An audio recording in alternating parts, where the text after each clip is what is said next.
Hi అండి, అందరికీ నమస్కారం. Welcome back to my channel. అందరూ బాగున్నారండి? నేను కూడా బాగున్నానండి. ఈ కార్తీక మాసంలో ప్రతి ఇంట్లో పూజలు జరుగుతూ ఉంటాయి కదండి, నిత్య పూజలు జరుగుతూ ఉంటాయి కదా. అలానే నోములు వ్రతాలు కూడా జరుగుతూ ఉంటాయి కదండి. అలానే మా ఇంట్లో కూడా ఈ కార్తీక మాసంలో వ్రతం జరిగిందండి. అది కేదారేశ్వర స్వామి వ్రతం జరిగింది. ఆ రోజు మేము ఉదయాన్నే లేచి ఇల్లు శుభ్రం చేసేసుకొని పూజ స్టార్ట్ చేసుకున్నామండి. శివాభిషేకం చేసుకున్నాము, శివునికి అభిషేకం చేసుకున్నాము. ఈ అభిషేకంలోకి పంచామృతములను వాడామండి. పంచామృతాలు అంటే ఆవు పాలు, ఆవు పెరుగు, ఆవు నెయ్యి, తేనె, పంచదార ఇవి వాడుకున్నాము. అలానే విభూది కూడా వాడామండి. శివుడికి విభూది అంటే చాలా ఇష్టం కదా, విభూది వాడాము. అలానే పసుపు, గంధం, కుంకుమ అవి కూడా అభిషేకానికి ఉపయోగించుకున్నామండి.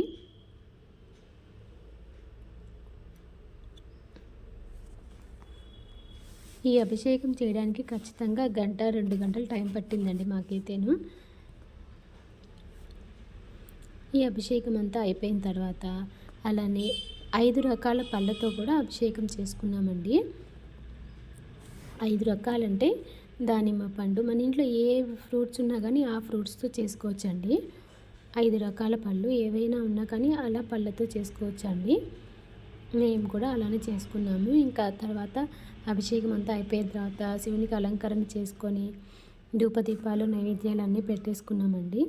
ఇంకా ఆ రోజు అభిషేకం అయిపోయిన తర్వాత శివాలయానికి వెళ్ళి శివాలయంలోనే పూజ చేసుకొని వచ్చేసామండి. ఇంకా ఆ రోజంతా ఉపవాసం ఉండి సాయంత్రానికి కేదారేశ్వర స్వామి వ్రతం చేసుకున్నామండి.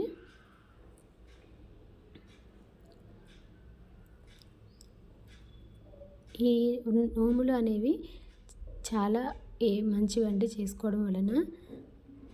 అంటే ఒక సంవత్సరం కూడా చేసుకోకుండా ఉండకూడదు, అన్ని సంవత్సరాలు చేసుకోవాలండి. నోము దారం పట్టించుకునే దగ్గర నుంచి ప్రతి సంవత్సరం చేసుకోవాలి.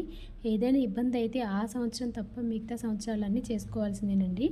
అంతేకాని కావాలని అయితే కనుక చేయకుండా ఉండకూడదు. కంపల్సరీగా ఈ నోములు అనేవి చేసుకోవాలి. ఈ కార్తీక మాసంలోనే సత్యనారాయణ స్వామి వ్రతం కూడా చేసుకుంటూ ఉంటారు కదండి. ఆ వ్రతాలు ఉన్న వాళ్ళు కూడా అలా వ్రతం చేసుకుంటారు. మాకైతే కేదారేశ్వర స్వామి వ్రతం ఉందండి, ఆ నోములు నోచుకున్నాము. ఇంకా ఆ రోజు ఇంకా అభిషేకం అయిపోయి గుడికి వెళ్ళేసి వచ్చిన తర్వాత ఇంకా మధ్యాహ్నం నుంచి పిండి వంటలు స్టార్ట్ చేసుకొని చేసేసామండి పూజకి. ఈ నోములకి గారెలు, బూరెలు పెడతారండి. ఈ నోము అనేది 21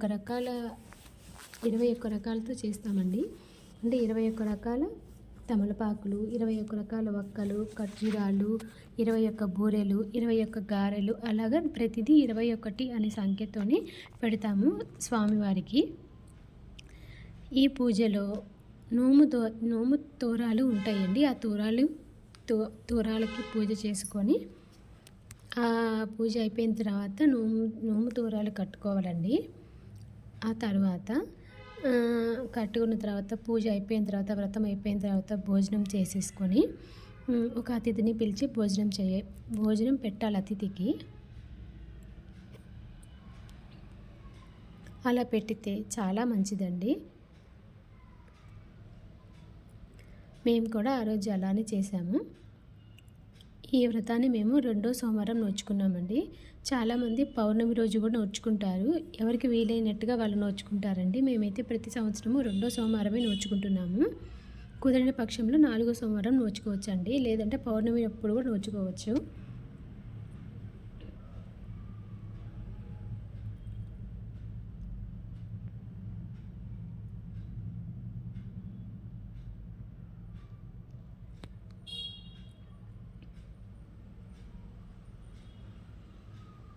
ఈ కేదారేశ్వర వ్రతం చేసుకోవడానికి పుస్తకం ఉంటుందండి. ఆ పుస్తకం తెచ్చుకొని, ఆ వ్రత పుస్తకం ఉంటుంది, దాని ప్రకారంగా కూడా చేసుకోవచ్చండి.